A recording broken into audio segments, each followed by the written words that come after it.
It's a bigger one today, boys. Today's day 5 of reading The Hobbit and the Lord of the Rings trilogy. For every one follower I get, I will read one word. Today we have this many followers, so today we also have to read this many words. Today's a big one. Why, you might ask? I'm going to have to sing. Should we get into it? When the silence that followed had become uncomfortable, he added, I am just about to take tea. Pray come have some with me. A little stiff perhaps, but he meant it kindly. And what would you do if an uninvited dwarf came and hung his thighs up in your hall without a word of explanation? They had not been at the table long. In fact, they had hardly reached the third cake when there came another, even louder ring at the bell. Excuse me, said the Hobbit, and off he went to the door. So you have got here at last. That was what he was going to say to Gandalf this time, but if it were not for Gandalf, instead there was a very old-looking dwarf on the step with a white beard and scarlet hood. And he too hopped inside as soon as the door was open, just as if he had been invited. I see that you have begun to arrive already, he said when he caught sight of Dwalin's green hood hanging up. He hung this red one next to it. And Balin at your service, he said with his hand on his breast. Thank you, said Bilbo with his growl. It was not the correct thing to say, but they had begun to arrive and flustered him badly. He liked visitors, but he'd like to know them before they arrived, and he preferred to ask them himself. He had a horrible thought that the cakes might run short, and then he, as the host, he knew that the duty had stuck to it, however painful.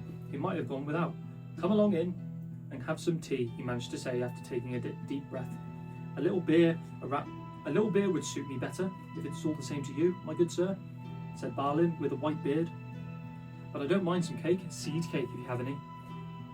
Lots, Bilbo found himself answering, to his own surprise, and found himself scuttling off to the cellar to fill a pint of beer mug, and then to a pantry to fetch 2 beautiful full round seed cakes, to which he had baked that afternoon for his after-supper morsel. When he got back, Balin and Dwalin were talking at the table like old friends. As a matter of fact, they were brothers. Bilbo plumped down beer and cake in front of them, when loud at the ring a bell came again. And then another ring. Gandalf for certain this time, he thought, as he puffed along the passage. But it was not. It was 2 more dwarves, both with blue hoods, silver belts and yellow beards, and each of them carried a bag of tools and a spade. In they hopped. As soon as the door began to open, Bilbo was hardly surprised at all. What can I do for you, my dwarves? He said. Killy at your service, said the one, and Filly, added the other. And they both swept off their blue hoods and bowed. At yours and your families, replied Bilbo, remembering his manners this time. Dwalin and Balin, here already, I see, said Killy. Let us join the throng. Throng about, thought Mr. Baggins. I don't like the sound of that. I really must sit down for a minute and collect my wits, and have a drink.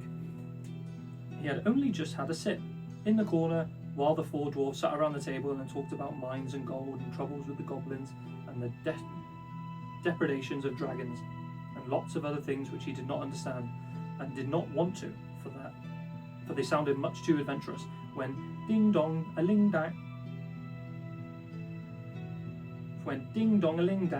his bell rang again, as if some naughty little hobbit boy was trying to pull the handle off. Someone at the door, he said, blinking. Some 4, I should sound, said Filly. Besides, we saw them coming along behind us in the distance. The poor little hobbit sat down in the hall and put his head in his hands, and wondered what had happened, and what was going to happen, and whether they would all stay to supper.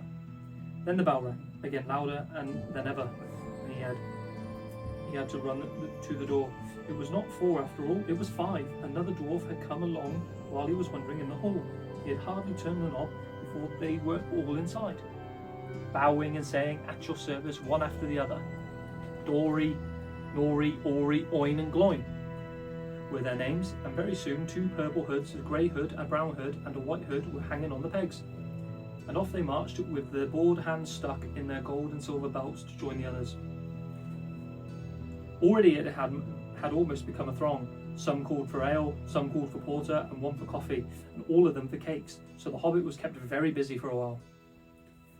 A big jug of coffee had been set in the hearth, and seed cakes were gone, and the dwarves were starting on a round buttered scones when there came a loud knock, not a ring, but a hard rat-tat on the Hobbit's beautiful green door. Somebody was banging with a stick. Bilbo rushed along the passage, very angry and altogether bewildered and bemused.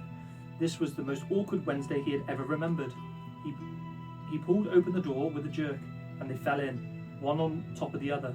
More dwarves, 4 more, and there were Gandalf behind, leaning on his staff and laughing.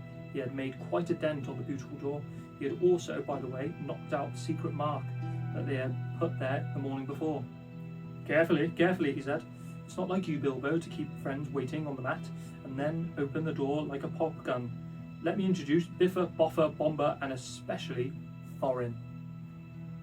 At your service, said Bilbo. Boffa and Bomber standing in a row. Then they hung up the 2 yellow hoods and the pale green one, and also a sky blue one with a long silver tassel. This last belonged to Thorin, an enormously important dwarf, in fact, no other than the great Thorin Oakenshield himself, who was not all pleased, falling flat on Bilbo's mat with Biffa, Boffa, and Bomber on top of him.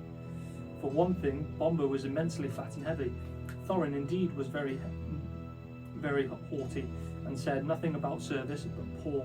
Mr. Baggins said he was sorry so many times, and at last grunted, "Pray don't mention it," and stopped frowning. "Now we're all here," said Gandalf, looking for a row of 13 hoods, the best detachable party hoods, and his own hat hanging on the pegs. "Quite a merry gathering. I hope there was something left at the lake corners to eat and drink. What's that? Tea? No, thank you. And there's red wine, I think, for me." "And for me," said Thorin. "And raspberry jam and apple tart," said Biffa. "And mince pies and cheese," said Boffa. "And pork and salad," said Bomber. "And more cakes and ale and coffee, if you don't mind." Called the other dwarfs through the door. "Put on a few eggs there, my good fellow," Gandalf called after him, as the hobbits stumped off to pantries and just brought out the cold chicken and pickles. "Seems now that no inside of much larder do myself," thought Mr. Baggins, who was feeling positively flummoxed and beginning to wonder whether a most wretched adventure had not come right into his house. By the time he had gone all the bottles and dishes and knives and forks and glasses and plates and spoons and things piled up on big trays, he was getting very hot and red-faced and annoyed. Confiscate and be bothered with these dwarves, he said aloud. Why don't they come and lend a hand? Lo and behold, there stood Balin and Dwalin at the door in the kitchen, and Philly and Killy behind them, and before he could say a knife, they had whisked the trays and coupled small tables into the parlour and set out everything afresh.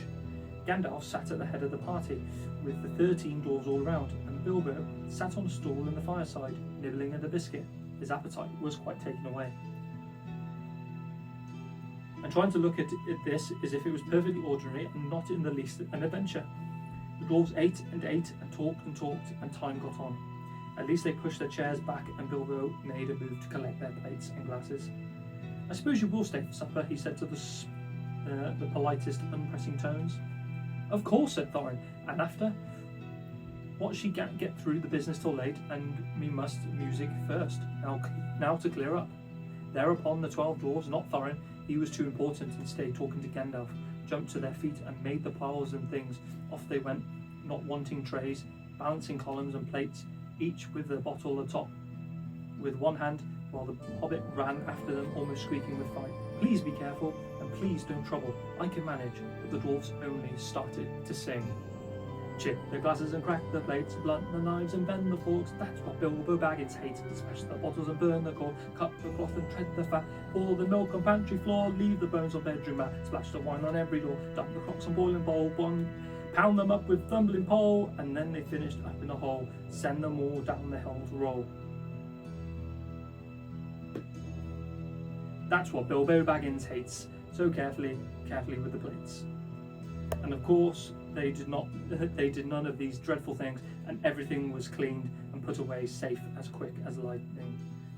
While the hobbit was turning around and round in the middle of the kitchen, trying to see what they were doing, then they went back and found Thorin with his feet on his fender smoking a pipe. He was blowing the most enormous smoke rings, and wherever he told one to go, it went up the chimney. It went up the chimney, or behind the clock on the mantelpiece, or under the table, or around the ground and ceiling. But wherever it went, it was not quick enough to escape Gandalf. Poppy sent a small smoke ring from the short clay pipe straight through each of one of Thorin's. Then Gandalf's smoke ring would go green and come back to hover over the wizard's head. He had a cloud of them. about him already. And in the dim light it made him look strange and sorcerous. Bilbo stood still and watched. He loved smoke rings, and then he blushed and think about how proud he had been yesterday morning with smoke rings he had sent up the wind over the hill. "Now for some music," said Thorin. "Bring out the instruments." Killy and Philly rushed for their bags and brought back little fiddles. Dory, Nori and Ori brought out flutes for some inside their coats. Bombra produced a drum from the hall. Biffa and Boffa went out too and came back with the clarinets, and then they had left among the walking sticks. Dwalin and Balin said, "Excuse me, I left mine in the porch. Just bring mine with you," said Thorin. They came back with viols as big as themselves, and Thorin's harp wrapped in green cloth. It was beautiful golden harp, and then Thorin struck it with music all begin at once.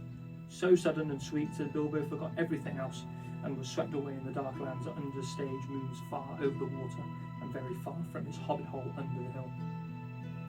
The dark came into the room from the little window that opened in the side of the hill. The firelight flickered, and it was April, and they still played on, while the shadow of Gandalf's beard wagged against the wall. The dark-filled room, all and fire died down, and the shadows were lost, and still they played on. And suddenly, first one and then another began to sing as they played deep-throated singing of the dwarves in the deep places of their ancient homes. And this is like a fragment of their song, if it can be like their song without their music. And that is the end of today's read. I'm very sorry if I butchered the song. I tried my best. Look forward to day 6. Cheers, boys.